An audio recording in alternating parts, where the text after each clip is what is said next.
U.S. Middle East policy continued its downward spiral in 2022.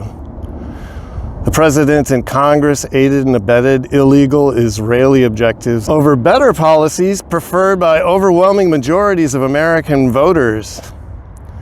In poll after IRmep poll, Americans signaled that they would like to cut U.S. aid to Israel. They'd like to sanction Israel over apartheid practices, hold it responsible for being the Middle East's leading state sponsor of nuclear proliferation, and not recognize Israeli territorial annexation. Americans also oppose Israel's U.S. surrogates attempting to curb their First Amendment rights to free speech and their right to boycott Israel over its perpetual human rights violations.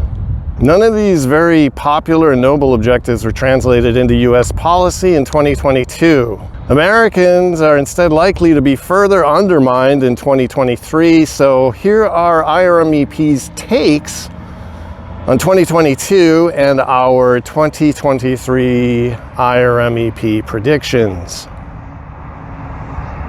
AIPAC is an Israeli foreign influence operation. It was set up with Israeli and foreign funding laundered into the U.S. by an Israeli foreign agent, Isaiah Elkenin. The Department of Justice ordered AIPAC to register as an Israeli foreign agent in 1962 under the Foreign Agents Registration Act, FARA. At the time, AIPAC was the lobbying division of the American Zionist Council and clearly covered by the order. However, the Department of Justice has never enforced the order. IRmep's prediction for 2023 is that the Department of Justice will continue to ignore its own FARA order and refuse to properly regulate AIPAC, leading to further abuses of the American system on behalf of AIPAC's Israeli foreign principles. Passage of the $1.7 trillion omnibus spending bill this month, Israel's surrogates in the U.S. falsely claimed that $100 billion that Ukraine received more cumulative foreign aid than Israel. That is wrong. The Congressional Research Service produces aid figures that have been adjusted for inflation.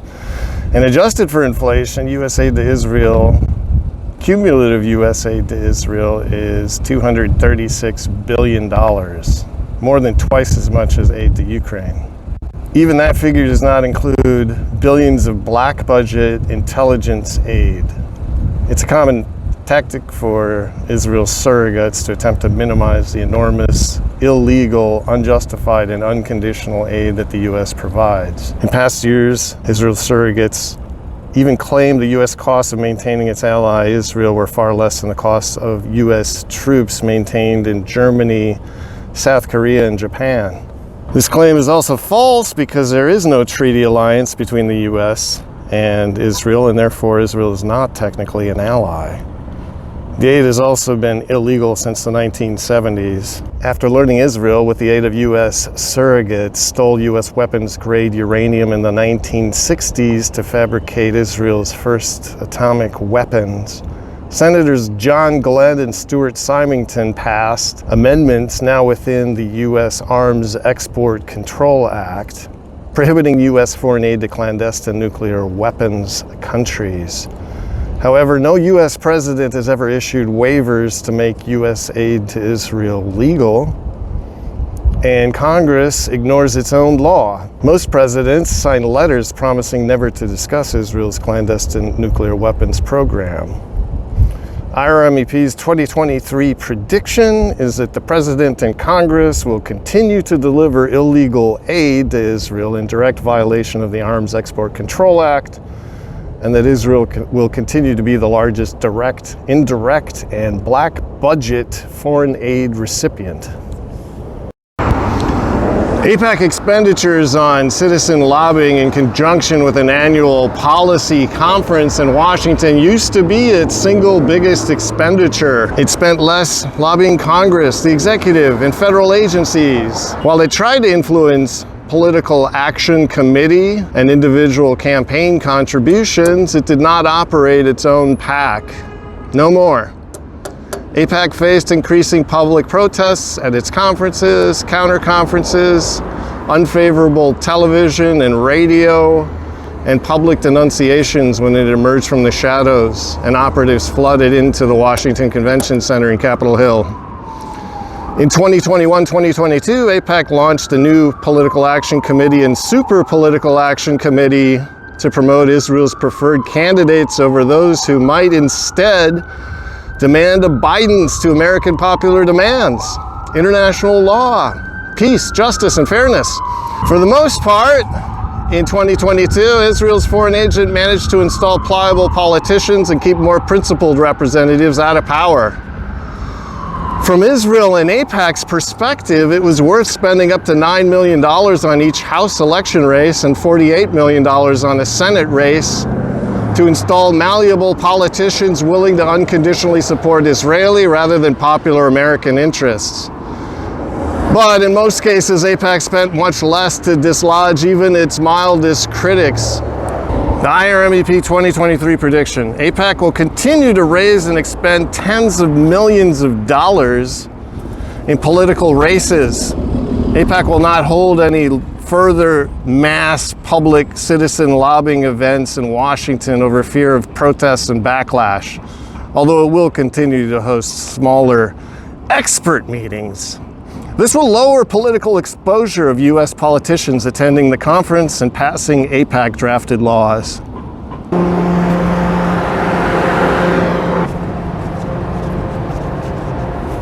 One major recent Israel lobby territorial demand is that the U.S. recognize 102,703 square miles of Western Sahara as Moroccan territory. In turn, Morocco is to engage in trade and diplomatic interchanges with Israel. This is one phase of the worst recent debasements of U.S. policy called the Abraham Accords. This Israel lobby initiative launched during the Trump administration, seeking to transcend demands to stop Israeli violence, ethnic cleansing, oppression, apartheid, and territorial displacement of the native Palestinian population. The Biden administration has done nothing to reverse the Abraham Accords and restore American credibility. Since the Second World War, international law has forbidden territorial acquisition via war and conquest. The Abraham Accords demand that the U.S. legitimize territorial expansion and acquisition via war and conquest if it works to Israel's benefit. At the close of 2022, the U.S. continues to support Trump administration legal theories that Israel has sovereignty over Syria's Golan Heights, captured by Israel in a war it launched in 1967. The Biden administration also supports the idea that Jerusalem is the undivided capital of Israel, while the UN holds that its status is subject to negotiations. Although there is some mild Biden administration lip service, opposition to Israel's December declaration of its entitlement to Judea and Samaria, the West Bank, there's been no visible substantive action against ongoing Israeli illegal settlements. Some Arab leaders have begun to accept the Abraham Accords, even as most Arab populations remain universally opposed to normalization with Israel until there's justice for Palestinians. At the close of 2022, the United States continued to push for the illegal annexation and recognition, again, of 105,709 square miles of territory on Israel's behalf. This is over 10 times the amount of Ukrainian territory that Russia illegally annexed through 2022.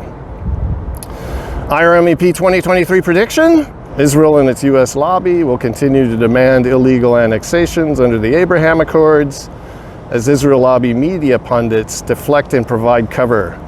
U.S. government officials will dodge questions about illegal seizures using exclusive language when referring to Israel while condemning illegal Russian annexations.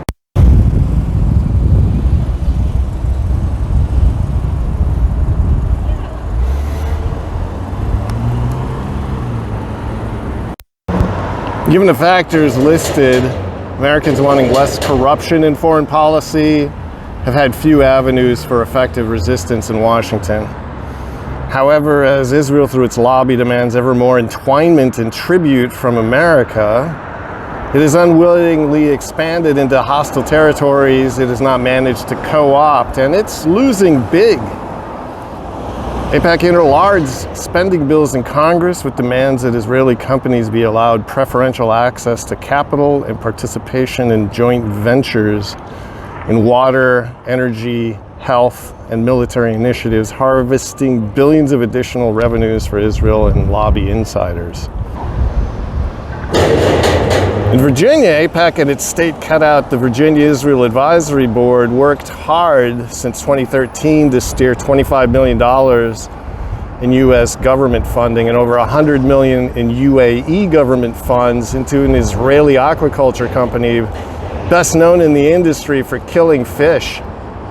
Highly qualified Virginia aquaculture companies were bypassed. The people rose up and the Israeli company was shown the door for an experienced Norwegian company, and this operator change cut Israel and its surrogate AIPAC out of an estimated $2.9 billion in revenues.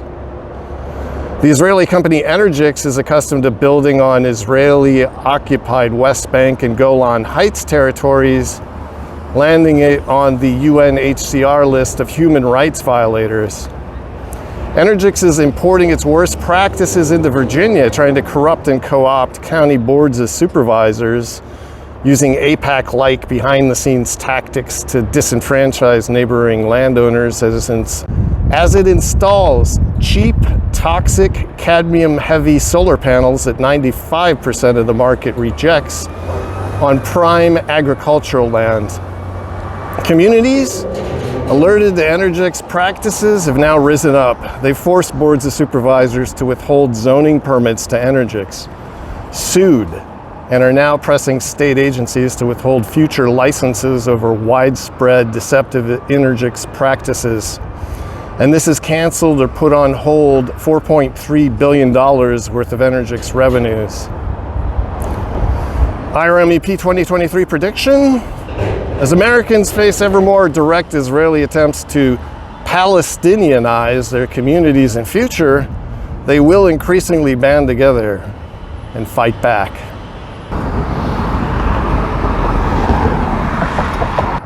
While Israel and its lobby isn't the only driver of disastrous U.S. Middle East policy, it plays a critical role.